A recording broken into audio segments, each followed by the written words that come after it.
ക്യാറ്റ്ലെസ് സ്കില്ലൊരുക്കുന്ന തൊഴിലുറപ്പ് പദ്ധതി 6 മാസ പഠനം, മികച്ച ജോലി. സുഗതന് തിരുവനന്തപുരം കോർപ്പറേഷൻ കൗൺസിലിൽ സുഗതന് അതായത് അനുകൂലമായിട്ടുള്ള റിപ്പോർട്ട് അത് താങ്കളുടെ അണ്ടർ സെക്രട്ടറിയുടെ നിർദ്ദേശത്തെ തുടർന്നാണ്, അല്ലെങ്കിൽ അത്തരം റിപ്പോർട്ട് അവരുടെ ഭാഗത്തു നിന്ന് പോയി എന്ന തരത്തിലാണ് ഇപ്പോൾ വാർത്തകൾ പുറത്തു വരുന്നത്. എന്താണ് ആ വിഷയത്തിൽ താങ്കളുടെ അറിവോട് കൂടിയിട്ടാണോ? അല്ല, ഞാൻ ഇന്നലെ അത് പ്രതികരിച്ചതാണ്. ആ വിഷയത്തിനകത്ത് ഒരിക്കലും സംഭവിക്കാൻ പാടില്ലാത്തത് ഒരു ഡിപ്പാർട്ട്മെൻറ്റിൻ്റെ, പ്രത്യേകിച്ച് തദ്ദേശ സ്വയംഭരണ വകുപ്പിലെ ഒരു ആനുകൂല്യത്തിൽ അത്തരത്തിലൊരു ക്രിമിനലായ ഒരാൾക്ക് ഒരു ആനുകൂല്യം ലഭിച്ചു എന്ന് പറയുന്നത് വളരെ പ്രധാനപ്പെട്ട ഒരു പ്രശ്നമാണ്.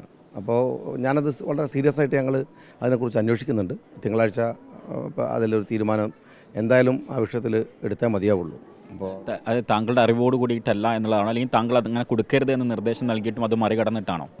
എൻ്റെ അറിവിൻ്റെ മാത്രമല്ല, ഞങ്ങളുടെ സെക്രട്ടറിയും അങ്ങനെ തന്നെ കൊടുത്തിരിക്കുന്നത്. പിന്നെ ഷാനവാസ് IAS ആണ് നോക്കിയത്. അദ്ദേഹം കൊടുത്ത റിപ്പോർട്ടും അങ്ങനെയാണ്. നമ്മൾ കൊടുക്കുന്ന ഒരു റിപ്പോർട്ടിൻ്റെ മുകളിൽ അൺഒഫീഷ്യലായിട്ടൊരു റിപ്പോർട്ട് അഡീഷണൽ ആഡ് ചെയ്യുക എന്ന് പറയുന്നത് ശരിയായ കാര്യമല്ല. ഇനി അങ്ങനെ ആഡ് ചെയ്താൽ അത് തിരിച്ച് ഞങ്ങളിലേക്ക് വരണം. ഞങ്ങൾക്ക് വരാതെ നേരെ ആഭ്യന്തര വകുപ്പിലേക്ക് അത് പോവുകയാണ് ചെയ്തത്. അങ്ങനെ ഒരു പ്രൊസീജിയർ, ഒരു കീഴ്വഴക്കം ഒരിക്കലും അനുവദിക്കാൻ പാടില്ലാത്തതാണ്. അതുകൊണ്ട് എന്താണ് സംഭവിച്ചതെന്ന് അന്വേഷിക്കും, അതിൻ്റെ നടപടിക്രമങ്ങൾ ഉണ്ടാവുകയും ചെയ്യും. ഡിപ്പാർട്ട്മെൻറ്റ് അറിയാതെ, മന്ത്രി അറിയാതെ ഇത്തരത്തിലൊരു റിപ്പോർട്ട് കൊടുക്കണമെങ്കിൽ അതിന് പിന്നിൽ മറ്റേതെങ്കിലും തരത്തിലുള്ള ലക്ഷ്യങ്ങളുണ്ടോ? പ്രത്യേകിച്ച് മറ്റേതെങ്കിലും തരത്തിലുള്ള ഇടപെടൽ ഈ വിഷയത്തിൽ നടന്നിട്ടുണ്ടോ? പ്രത്യേകിച്ച് ഇത്തരം ഉദ്യോഗസ്ഥരെ സ്വാധീനിക്കാൻ മാത്രമുള്ള ഏതെങ്കിലും തരത്തിലുള്ള ഒരു ഇടപെടൽ? അല്ല, ഈ രാഷ്ട്രീയത്തിനകത്ത് വന്നിട്ടുള്ള പിന്നെ മാറ്റങ്ങളും, അല്ലെങ്കിൽ അതിനകത്തുള്ള നയപരമായിട്ടുള്ള പുതിയ ഗവൺമെൻറ് വരുമ്പോഴുള്ള മാറ്റങ്ങളൊക്കെ പതിയെ വന്നുകൊണ്ടിരിക്കുന്നേ ഉള്ളൂ. ഇപ്പോഴും അത്തരത്തിൽ വല്ല അസുഖമുള്ള ഉദ്യോഗസ്ഥന്മാരുണ്ടോ എന്ന് പരിശോധിക്കണം.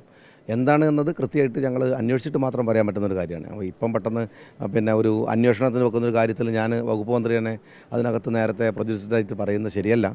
പക്ഷേ അത് വളരെ തെറ്റായ നടപടിക്രമമാണ്. അതുകൊണ്ട് തന്നെ അതിനകത്ത് നടപടിയുണ്ടാവും. ഒപ്പം തന്നെ മറ്റൊന്ന്, ഇനി ഈ വിഷയത്തിൽ മറ്റേതെങ്കിലും ഒരു സാധ്യത കാണുന്നുണ്ട്, ഇനി എന്ത് ചെയ്യാൻ പറ്റും എന്നൊരു സാധ്യത, അങ്ങനെ എന്തെങ്കിലും ചെയ്യാനുണ്ടൊരു? അല്ല, അത് പരിശോധിക്കേണ്ട കാര്യമാണ്. അതിൽ ആ സാധ്യതയെക്കുറിച്ച് സീരിയസ് ആയിട്ട് പരിശോധിക്കണം. ഞങ്ങളത് എങ്ങനെയാണ് എന്നത് നാളെ പിന്നെ അടിയന്തരമായിട്ട് ഉദ്യോഗസ്ഥന്മാരെ വിളിച്ചിട്ടുണ്ട്.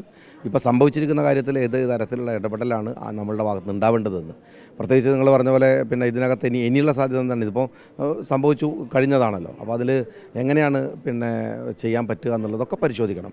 ഏതായാലും ഇതൊരു ചെറിയ ഇഷ്യൂ അല്ല. പ്രത്യേകിച്ച് ഞാൻ അതിൻ്റെ ഒരു വകുപ്പ് മന്ത്രി എന്നുള്ള എനിക്ക് വലിയ ലജ്ജ ഉണ്ടായ ഒരു കാര്യമാണ്. അങ്ങനെ ഒരു നമ്മളുടെ വകുപ്പിൻ്റെ ഒരു പേപ്പർ കൊണ്ട് ഒരു ക്രിമിനൽ, ഏത് പാർട്ടിക്കാരെന്നുള്ള ഘടകമൊന്നുമല്ല. ലീഗാവാം, കോൺഗ്രസ് ആവാം, CPM ആവാം, BJP ആവാം, ആരോ ആവാം. പക്ഷേ അങ്ങനെ ഒരു പിന്നെ ക്രിമിനലായിട്ടുള്ള ഒരാൾക്ക് രക്ഷപ്പെടാനുള്ള സൗകര്യം ഒരുക്കുന്നു തദ്ദേശ സ്വയംഭരണ വകുപ്പിൻ്റെ കീഴിലെ ഒരു പേപ്പർ കൊണ്ടെന്നുള്ളത് ഒരു മന്ത്രി എന്നുള്ള എന്നെ ലജ്ജിപ്പിക്കുന്ന കാര്യമാണ്.